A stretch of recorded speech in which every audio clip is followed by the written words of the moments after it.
So this is a video that I'm sure will be decently popular because there are not a lot of people that really want to talk about this stuff. I don't know why. It's not really, to me, that private. I don't want to, it's not something I want to brag about or to people I don't know, because it is an expensive car and I don't want to seem like that guy. But if you're genuinely in the market for one of these, I think it's good to trade information and share it. So I bought my car from Boardwalk Chevrolet. They were very good, in my opinion, on dealing on price. I did not get the best possible price that you probably can get, especially on like closeouts, like 2016s, leftover model years. You're always going to be able to get a better price. There are some bigger dealers on the East Coast that will actually give you a better price, but you have to get the car shipped. And if you can pick it up from a dealer near you, you actually can get a better price than what I did. For me, living in California, to buy one of the big dealers like Corvette or Criswell Chevrolet, I would have to get the car shipped. So that changes the dynamics of the matrix of the price a little bit. And I did take that account when I negotiated with Boardwalk. Boardwalk came with a very what I felt reasonable price to start with. Negotiated a little bit with them. They came down a little bit. I got a little bit of an incentive through using Costco, which is just nice. It helps. And I got the car for what I think was a fair price. So this is the window sticker, which is a good place to start. So like I said, I bought it as 2017 Corvette Stingray with a Z51. Mine's a coupe, not a convertible. So I didn't get many options. You can see on here the only real options are Z51, which is an option but doesn't show up here. And I got the 2LT package. That gives you a lot of things. It gives you like heated seats, it gives you a subwoofer, it gives you like your garage door opener. It's a whole bunch of nice little things, and since I'm going to daily drive this car, it was something that I wanted. So you can see that comes out to be about $5,000. I also got the black wheels on the car, and mine's got splash guards, not a big deal. And and I also got the carbon flash badge package, which the black wheels and the black badges were important to me because I want to do a blacked out themed on the car, so I need everything to come from as much as possible from the factory blacked out. So you can see the total for that MSRP was $66,715. Now I didn't pay that for the car. With tax and license I paid darn near close to it. I'm going to show you that in a minute. So I don't want to pull out the finance stuff that has all the total exact numbers on it, because this has personal information on it and some other things, and I don't want to put that on the internet for obvious reasons. But I do have it was kind of a summary sheet that they did for me that has the exact price I paid plus the tax and license, so you can actually see the kind of negotiated price and then what, after all the taxes, what it ended up coming out to be. So first talk about pricing. So what I did was I emailed their main person. His name is Tim. He's actually on Corvette Forum. He gave me a pretty darn good price. I went into the dealership with the mind that I came in with a letter from my my loan company. I use a local credit union. I can't recommend enough. It's go get pre-approved from one of your local credit unions. You can get a better rate than you can through the dealers. Dealers usually want to negotiate on, I think it's like 4 different things. They want to negotiate on the price of the car, but also your monthly payment, the price of your trade-in, and your interest rate. Well, if you go, the trick is you want to eliminate as many things as you can. At least that's my strategy. So you come in pre-approved, you eliminate the need for the dealership to find you financing. So you're eliminating the price, the monthly payment, because you know what your monthly payment's going to be. You eliminate the interest rate. So now you're only down to 2 things: your trade-in and the price of the car. Now, I like to eliminate trade-in. I sell my cars myself, or I use a service to do it. You're going to get a better price than the dealer. It may take a little bit longer, but I like eliminating. I like to just do one thing with the dealer, which is price. I think it helps negotiations. It kind of gives you one less thing for them to get over on you. It just boils it down. I had a really good experience with Boardwalk, but we've all had bad experiences with dealers. We all know how they can be. But anyway, sorry to go back to the price of this car.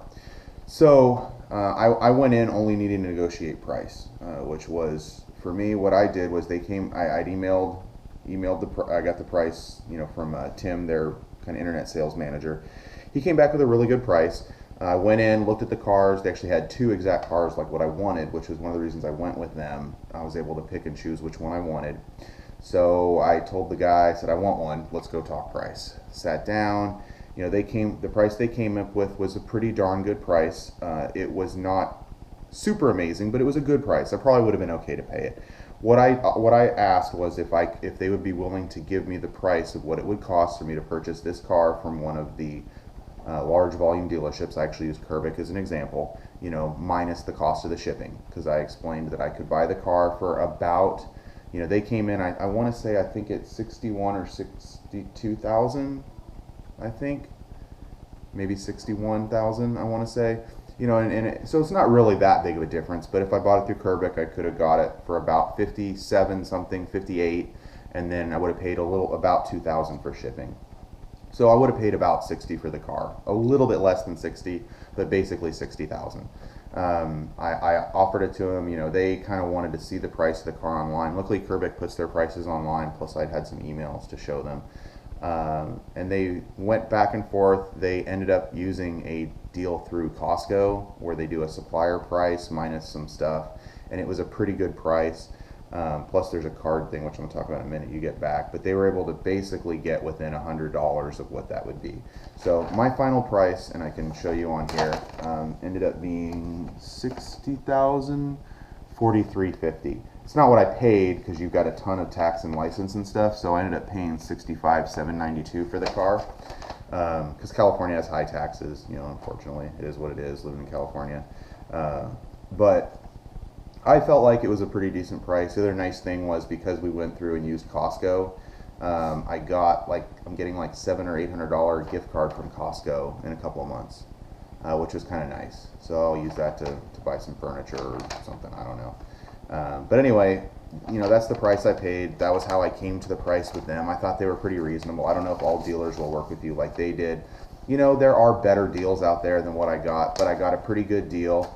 I was looking to move fairly soon, so I was able to get an in-inventory price. You know, the one thing is, it's always going to depend on the incentives that Chevy is going to offer at the time you buy the car. It's always going to depend on, you know, if you can get a leftover car. Like they had one that was actually a 3LT with an automatic, mine's a manual, for basically the same price that was leftover 2016. I mean, that's another $7,000 on MSRP for the same price I paid for mine, but it's a leftover 2016, and there aren't that many of those left. But definitely email the big dealers, try and work with them if you can. If you live on the East Coast, I mean, I would have bought this car from one of those guys and driven the car home 500 or 600 miles, no problem. But out in California, we're a little limited. But, you know, Boardwalk worked with me, and I'm pretty happy with what they did. I don't know if it'll work for you in the future, but they seem pretty reasonable. They're willing to talk to me. If you're local, you know, talk to them. Or, you know, just work with your local dealer.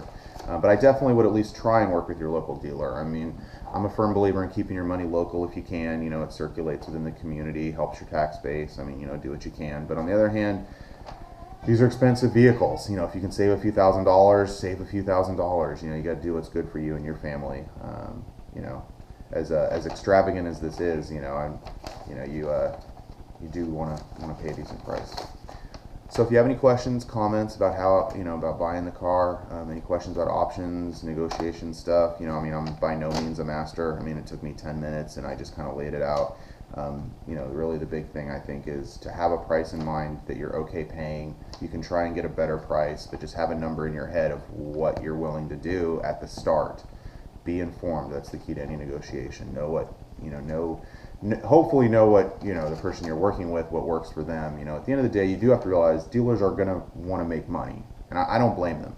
You know, an ideal deal is a good price for the buyer, and the seller gets to make a little bit of money. Profit is not a bad word. You know, they're not a volunteer service. It's not a non-profit, a car dealership. They need to make money, but I don't want them to make an obscene amount of money on me, and I don't want to absolutely destroy them and run them out of business. You know, it's kind of should be a win-win situation. So anyway, yeah, that was kind of my experience. I hope I helped you. If not, sorry, but if I did, you know, go out there, and if you have any questions or comments, just go ahead and leave them down below. I'll try and answer what I can. And if you're in the market for one of these, good luck. It's a fantastic vehicle. I've only had it a week or so, 2 weeks. I don't know, had it a little bit and love it to death. So anyway, thanks. Like, subscribe. You want to see more of this kind of stuff. We'll be doing a lot of stuff about the Stingray. It's a fantastic vehicle. Thanks. Bye.